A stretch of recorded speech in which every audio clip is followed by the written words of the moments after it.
ഒരു മാസം 1,00,000 രൂപ വരെ സമ്പാദിക്കുന്നവരുണ്ട് ഞങ്ങളുടെ കൂടെ. ഞങ്ങൾ ചെയ്യുന്നവരും ഉണ്ട്. ഞാൻ 10,000, 60,000 രൂപ 70,000 രൂപ ഉണ്ടാക്കുന്നുണ്ട് ഒരു മാസം. മോത്തൊഴിഞ്ഞ് പറയും 7 ലീറ്റർ മറ്റേതൊക്കെ പറയുന്നു. അതൊന്നുമല്ല, ലൈഫിലോട്ട് ഇറങ്ങി നോക്കുമ്പോഴേ അറിയത്തുള്ളൂ. ഞങ്ങളുടെ കൂടെ ഒരു ദിവസമെങ്കിലും ഈ ടോപ്പ് മാനേജ്മെന്റിൽ ഇരിക്കുന്ന ഏതവരാട്ടെ, ഏറ്റവും ടോപ്പിലിരിക്കുന്നവരാട്ടെ വന്നൊന്ന് ഇറങ്ങി ഓടി നോക്കട്ടെ. 1 മണിക്കൂർ ഓടിയാൽ മതി അവന്റെ കണ്ണഞ്ചു 10,000, 60,000, 80,000 ഒരു മാസം 1,00,000 രൂപ വരെ സമ്പാദിക്കുന്നവരുണ്ട് ഞങ്ങളുടെ കൂടെ. ഞങ്ങൾ ചെയ്യുന്നവരും ഉണ്ട്. ഞാൻ 10,000, 60,000 രൂപ 70,000 രൂപ ഉണ്ടാക്കുന്നുണ്ട് ഒരു മാസം.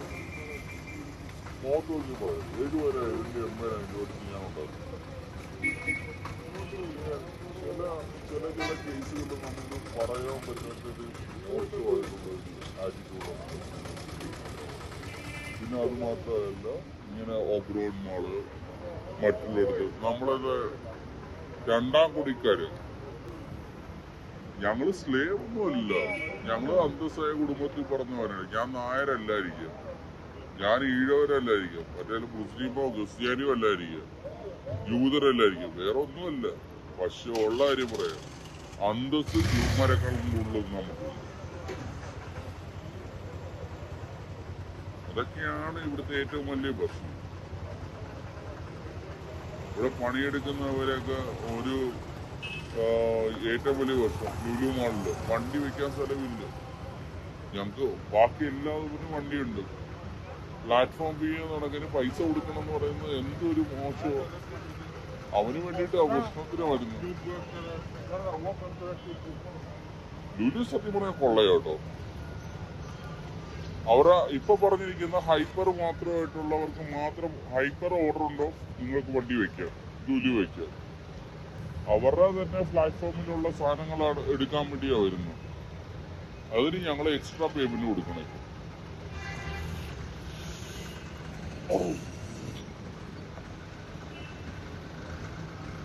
ഓരോരുത്തരെന്ത് ചെയ്യുന്നറിയാം, അത് കൊടുക്കാനില്ലാത്തതുകൊണ്ടല്ലോ സങ്കടം വന്നിട്ട് വല്ല റോഡിന്റെ ഏതെങ്കിലും മൂലയ്ക്ക് കൊണ്ടുവച്ചിട്ട് 1/2 കിലോമീറ്റർ നടന്നാ പോയി ഫുഡെടുക്കുന്നു. ഇതൊക്കെ ആരോട് ചോദിക്കാനാ?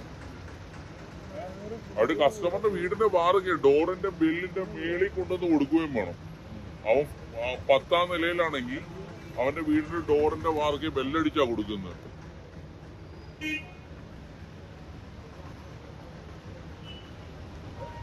ഞാനിത് 2 കസ്റ്റമറിനോട് കാര്യം പറഞ്ഞു. എനിക്ക് പ്ലാറ്റ്ഫോം ഫീ അവിടെ വണ്ടിയുടെ പൈസ തരണമെന്ന് അന്നേരം ഞാൻ പോകത്തുള്ളൂ എന്ന് പറഞ്ഞു, വച്ചായിട്ട് പറഞ്ഞു. അപ്പൊ അവര് പറഞ്ഞു, പോലെ എനിക്ക് മനസ്സിലായി, വയ്ക്കുമോ, ഞാൻ എടുത്തുകൊണ്ട് തരാം, വന്നൊന്ന് തരാം. അവര് തന്നു. അങ്ങോട്ട് വണ്ടി കയറ്റാന്ന് പറയാൻ കിലോമീറ്റർ ഇപ്പുറത്തൊന്നും എടുത്തിട്ട് 6 കിലോമീറ്റർ കൊടുക്കണം. മൊത്തം 12 കിലോമീറ്റർ. ഇവര് തരേണ്ടത് ഇത്രയാണ്. 6 വെറും 12, 78 രൂപയാണോ? ഇവന്മാര് തരുന്നത് 40 രൂപ, 42 രൂപ. അങ്ങനെയും പറ്റിക്കുന്നുണ്ട്. ഒത്തിരി പറ്റിക്കലുണ്ട്. ഇപ്പൊ പുതിയ സ്കീം വന്നിരിക്കുന്നത്. സ്വിഗ്ഗി ഏറ്റവും കൂടുതൽ പറ്റിക്കുന്നത് സത്യം പറയാൻ കസ്റ്റമേഴ്സിനെ അല്ല, ഞങ്ങളെ പറ്റിക്കുന്നു, റൈഡേഴ്സിനെ പറ്റിക്കുന്നു. റൈഡേഴ്സിന്റെ പൈസ കൊണ്ടാണ് ഇനി സ്വിഗ്ഗി ഡെവലപ്പ് ചെയ്യാൻ പോകുന്നത്.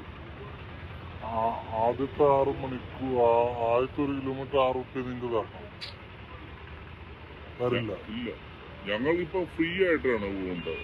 ഞങ്ങള് റെസ്റ്റോറന്റിൽ പോകുന്നത് ഫ്രീയാ. അവിടെ റെസ്റ്റോറന്റ് മുതല് ഡെലിവറി ചെയ്യുന്നവരാണ് ക്യാഷ് പേയ്മെന്റേ ഉള്ളൂ. ഞങ്ങള് ദൂരെ ഇരിക്കുവാണെങ്കിൽ പോലും 6 കിലോമീറ്റർ ഉണ്ട് 2 രൂപ വെച്ച് തരും. തീർച്ചയായിട്ട് പറയണ്ടത് മാത്രമല്ല, വണ്ടിയുടെ പണി എന്ന് വെച്ച് കഴിഞ്ഞാൽ അത്. പക്ഷെ ഇതൊക്കെ നിങ്ങൾ ജോയിൻ ചെയ്യുമ്പോൾ നിങ്ങൾക്കൊരു ഇതൊക്കെ ആദ്യമേ ജോയിൻ ചെയ്യുമ്പോൾ ആർട്ടിക്കിൾസ് എല്ലാം ഉണ്ട്. പിന്നെ ഇംപ്ലിമെന്റേഷൻ എന്ന് പറഞ്ഞ സാധനമുണ്ട്, അതില്ല. അത് റൂൾസ് ആൻഡ് റെഗുലേഷൻ ഓരോ ദിവസം അവരുടെ സൗകര്യത്തിന് അവർ മാറ്റും. മനസ്സിലായോ? അവരവരുടെ സൗകര്യത്തിന് അവർ മാറ്റിക്കൊണ്ടിരിക്കും.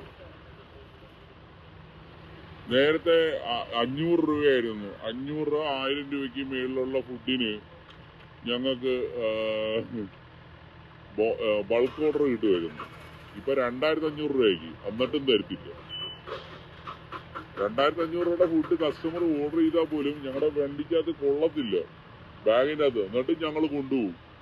അതിന്നിട്ട് പോലും ഞങ്ങൾക്ക് തരുന്നില്ല. മുമ്പ് 2500 ഓർഡറിന് നിങ്ങൾക്ക് എന്ത് കിട്ടുമായിരുന്നു? 1000-400 രൂപ കിട്ടുമായിരുന്നു, എക്സ്ട്രാ കിട്ടുമായിരുന്നു. ബൾക്ക് ഓർഡർ അല്ലേ സാറേ. ബൾക്ക് ഓർഡറിന് പോലും നമുക്ക് ഒരു വക തരുന്നില്ല അവര്. എന്തൊക്കെ കാര്യങ്ങളാ തരാം. ഇപ്പൊ പുതിയ സ്കീമാ. 2 ഓർഡർ കൂടെ കിട്ടിക്കഴിഞ്ഞാല് ഇൻസെന്റീവ് നിർത്തിയിട്ട് പോകും. ആ ഓർഡർ ഇനി ഉടനെ കൊടുക്കത്തില്ല. 2 ഓർഡർ കൂടെ കഴിഞ്ഞു കഴിഞ്ഞാൽ ചേട്ടന് ജോലി നിർത്തിയിട്ട് പോകും. ആ ഓർഡർ ഇനി ഉടനെ കൊടുക്കത്തില്ല. ഞാൻ 4 മണിയാവും. 4 മണി വരെ ഒരു കാര്യമില്ല, ഡിലേ ചെയ്യും. ആ 2 ഓർഡർ നിങ്ങൾ ഇന്ന് ചെയ്തില്ലെങ്കിൽ ആ ക്യാഷ് ഒറ്റ ക്യാഷും വരത്തില്ല. ഇൻസെന്റീവ് കിട്ടത്തില്ല, ഒട്ടും വരത്തില്ല. ഇൻസെന്റീവ് ഒന്നും കയറത്തില്ല. ഇൻസെന്റീവ് ഇല്ല. കാരണം എന്താന്നറിയോ, ആ 4 മണി വരെ ഇരിക്കുന്ന സമയത്ത് ഈ ചേട്ടൻ മടുത്തിട്ട് വേണമെങ്കിൽ നേരത്തെ നിർത്തിയിട്ട് പോയ ഇൻസെന്റീവ് കൊടുക്കണ്ട. ആ 240 രൂപ ഞാൻ ഫുൾ ടൈം സ്കീമിൽ വർക്ക് ചെയ്തോണ്ടിരുന്ന ഡെങ്കി പിടിച്ച നാട്ടിൽ പോയ തിരിച്ചു വന്നു കഴിഞ്ഞപ്പോ എന്നെ പാർട്ട് ടൈം അല്ല ഒരു പുതിയ സ്കീമിലാക്കിയത്. ഫുൾ ടൈം വർക്ക് ചെയ്തുകൊണ്ടിരുന്നപ്പോ എനിക്ക് 4500 രൂപ ഇൻസെന്റീവ് ഉണ്ടായിരുന്നു, വീക്കിലി ഇൻസെന്റീവ്. ആ 4500 രൂപ വീക്കിലി ഇൻസെന്റീവ് നിന്റെ 4500 രൂപ വീക്കിലി ഇൻസെന്റീവ് ഉണ്ടായിരുന്നു. അത് എനിക്ക് കിട്ടത്തില്ല.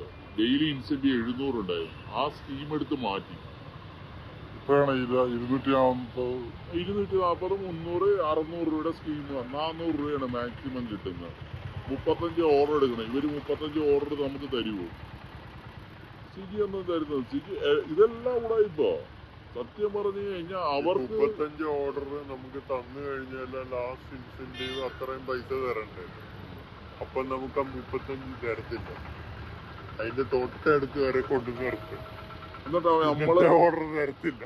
5:30 വരെ നിന്നാലും തരത്തില്ല. നമ്മള് ഏറ്റവും നമുക്ക് മനസ്സിന് വിഷമിക്കുന്ന എന്താ പറയുക, നമ്മളിപ്പോ ഒരു റെസ്റ്റോറന്റ് വന്നു, ആ റെസ്റ്റോറന്റ് ഒരു 10 ഓർഡർ അടിച്ചു, 10 എണ്ണം വേറെ ഉള്ളവന്മാര് നമ്മുടെ മുന്നിൽ കൂടെ എടുത്തോണ്ട് പോകും. നമ്മളും അത് കിട്ടാതെ നമ്മളവിടെ ഇങ്ങനെ ഇരിക്കും.